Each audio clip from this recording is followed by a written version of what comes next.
Maintaining a home in Fairbanks is not quite like anywhere else here on Earth. There's a cast of characters who are constantly trying to make us homeless. Whether it's permafrost, mold, squirrels, carpenter ants. One time one of our cats brought a vole into the house and forgot about it. It was sort of like saying, hey man, just tear this place apart from the inside, have at it. Our next storyteller battled her share of natural forces in an effort to keep up the four walls around her and the roof over her head. Please welcome Erin Trochim with a story we call Continuing the Balance.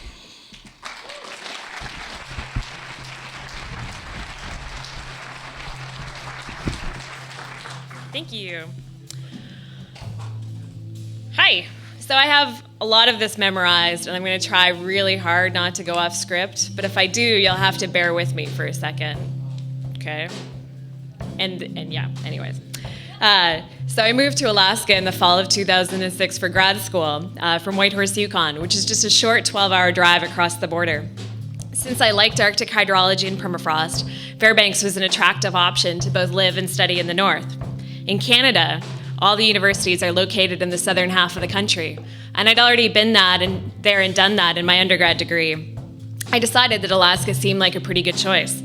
So with all of my worldly goods loaded up in my 91 Toyota Corolla wagon, including my 6 pairs of cross-country skis, I drove into the hinterland of interior Alaska. Whitehorse and Fairbanks share much in terms of cold winters and summers filled with forest fire smoke. I figured the skiing opportunities would overshadow the mountains only being in the distance. I spent my first winter in Fairbanks taking in the lay of the land and predictably meeting a dude, as I had been a single lady. We decided to shack up together in the spring and negotiated our way into becoming residents of a historic cabin on the west side of the university. I believe our landlords liked my partner's capacity for manual labor and our enthusiasm for the adjoining garden plot. Plus, and this is really true actually, and you should always ask your residents if you rent them a cabin, we promise not to burn it down while using the wood stove. And so began our 8-year tenure in the Pruitt cabin. It got its name as it was built by Bill and Erna Pruitt in the early 1950s. Bill rose to notoriety as one of the firecracker boys when he defended his research against the proposed nuclear explosion to develop a deepwater harbor in Cape Thompson on the north slope of Alaska. After being fired at the University of Alaska Fairbanks, he would end up in Winnipeg, Manitoba, and find his footing as the father of Taiga research in Canada. Ironically, I was born in Winnipeg, Manitoba, before my parents moved north in a concerted effort to go anywhere else. Regardless of our opposite past, I always enjoyed the feeling of a shared bond by way of inhabiting the cabin. It's easy to romanticize living in an old cabin. You walk in the door, take in the wood logs from the trees that were felled on the property, and feel the coolness radiate from the uninsulated floor. According to our landlord, and also former 18-year occupant, the crawl space under the 16 by 30 cabin was dug after construction in a winter remodel fit. Should process that for a second. It contained a 900-gallon water tank, ingeniously constructed from wood, visqueen, and the silt walls. Unfortunately, since it wasn't sealed from the elements, the otherwise potable water was only used for dishes, dogs, and watering the garden. The moisture from the tank also helped create the ideal conditions for the microbial ecology to flourish on both the silt walls and eventually all the surfaces in the cabin. Every year, we'd have our biannual mold reduction after the first cold snap and in the spring. The recent story about changing microbial communities in the Arctic due to climate change in one of the major academic journals brought a smile to my face. We'd been part of a similar and yet much longer-term experiment in the cabin. After a few years, our landlords got around to replacing the windows, which intensified the problem but made the cabin considerably warmer and less drafty. Plus, at least by that time, I'd got my cleaning routine down. Later, after looking at a photo of the Pruitts with Gene Lackenheim, a professor at the University of California, Berkeley, who'd visited the cabin in the summer of 1956, I'd figured out that those had been the original windows. Yeah. Pruitt's research was on mammals of all types, including small ones like voles. We became well acquainted with their population cycles over the years, especially with regards to our garden. The climate records in Fairbanks, where weather has been recorded since the early 1900s, show that the winters are getting less cold and the growing season is getting longer. We were lucky to get to experience gardening in the back-to-back warmest and wettest summers on record. In the warmest, my golden beets flourished, and we actually grew more cabbage than we would use for sauerkraut. But we had to irrigate extensively for the first couple months, and our harvest would have been better with more regular rain. The next summer was the opposite, where the sun was a mythical creature in the wet that deluged us. I'm sure you all remember that one. Luckily, though, I discovered Japanese greens that thrive in these conditions and made me feel like my gardening efforts were still worthwhile. However, despite all this talk of climate and weather, the biggest determination of our gardening success was whether we were at a low vole cycle, whether through natural or artificial means. After a few summers where they would start stealthily taking down plants in the night, including the potatoes in my garden, we decided that something had to be done. So we resorted to a trapline approach around all their obvious paths into the garden with snap traps, and we kept at it until we were only getting the babies. The upside to the worst vole years, though, was that we had a family of great horned owls nest in an adjoining tree, and we got to watch them hunt them down for food. Speaking of trees, there is a saying that if a tree falls in the forest and no one is around to hear it, does it actually make a sound? We were rudely awakened in November a few years ago by a tree falling on the cabin, proving that yes, it makes a startling bang.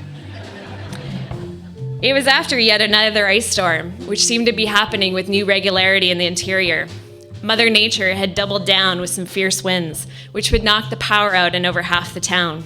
We were lucky to only be out for 72 hours. Although we missed the electric lights and ability to recharge devices, the cabin shone through its simplicity with the propane stove and the wood heat. There were some positive effects, though. The wind in the tree had actually made some small holes in our roof much bigger. So although we lived with a blue tarp for the rest of the winter and in the spring, it did make sure that the roof got fixed the following summer. Upon revealing to people that yes, I lived in a cabin without running water, it would dawn on them that this also meant no inside bathroom, especially in the winter. To be perfectly honest, I liked winter in the cabin. When the temperatures would drop below -30, it would start to get quiet. The hoarfrost would build, and I'd put on my little down jacket, and I'd go on the couch and I'd snuggle under a blanket with a dog. And our outhouse would be rock solid stable. Towards the end of our time in the cabin, it occurred to us that we had never pumped the outhouse. Our landlords had also never pumped the outhouse, which begged the question, where was all the crap going? I suppose it first started popping into my mind when my mother visited a few years previously, and after warning her that the floor of the outhouse was weak, especially towards the edges, she came back with this grin on her face, and she told me how she almost lost her sandal to the void, and there was now a new hole in the floor. It promptly got fixed. But then, after the extreme summers, the outhouse actually started tilting, which started to have us quite confused. So my best, I hypothesized that there was this ice cream cone situation going on, where the outhouse and all the cream that was coming from it was actually sitting on an ice wedge polygon, or like an ice wedge, so like a cone made out of ice. And there was thawing that was happening, and so it became self-draining.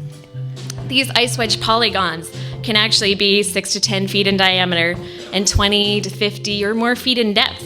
Knowing this, when I go and use it in the summertime, I would be prepared to bail at any creek in case it catastrophically collapsed. That's actually really true. I bailed a few times.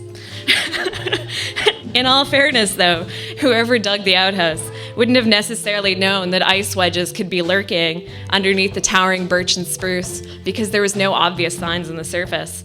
Ice wedges are actually super common in Fairbanks, especially on the neighboring UAF property, where the same features have created cool trails like the bicycle bumps and engineering headaches while expanding the Westridge parking lot. Eventually, it came time to move on from the pro cabin. The siren call of home ownership beckoned, and since the cabin wasn't for sale, we started looking around. Craigslist delivered with a random ad for a new super insulated house on the other side of town. And you should all really do this, actually. Immediately, I looked it up on Google Earth and quickly saw the familiar ice wedge polygon pattern. Some of them were in a field that had been cleared for a lot of years, while others had turned into ponds where mechanized vehicles had disturbed the the insulating organic layer. Luckily, the house wasn't located there. The soils report under the house did indicate some ice-rich material, but since the house was built on steel pilings that were driven 40 feet into something stable, it would probably be all right. As long as we kept the snow clear in the winter and the air flowing, it should allow the ground to cool enough to offset the increase in temperature in the summer. We ended up buying the house because we fell in love with the light that starts streaming in February and lasts until October. Our adventures in climate change weren't nearly over, though. Between managing water in our drainages underlain by permafrost and our newly constructed deck heaving all winter after copious amounts of fall precipitation, we just got new things to deal with. At the end of the day, I think it's easy to forget that there are trade-offs, that places have history, and that it takes time, knowledge, and perspective to realize what's actually important in a given situation. It's also easy to make sweeping generalizations, which, if I were talking about the cabin, would have been that it was a cozy home full of love, laughter, and good food. There were some things that were annoying, but we were living in a cabin that was over 60 years old. Yes, if you put an outhouse on top of an ice wedge, you'll probably thaw it. If you change the temperature and moisture conditions, microbial ecosystems may decide to flourish. Even in a longer growing season, you may have to deal with voles, and it is important to be very conscientious about trees and water around your house. I chose these stories to illustrate the meaning that our homes can take, both personally and professionally, in providing a better appreciation of our surrounding environment. Insight and knowledge are rarely predictable and are often tangential. They also serve to remind us how reciprocal human nature relationships are and how they can be intricate and carefully balanced. And they remind me that my experiences are just one example of the rich history of people who've made this place their home to. I just wanted to say thank you again to our landlords who rented to us for all those years. We really appreciated it. Thank you.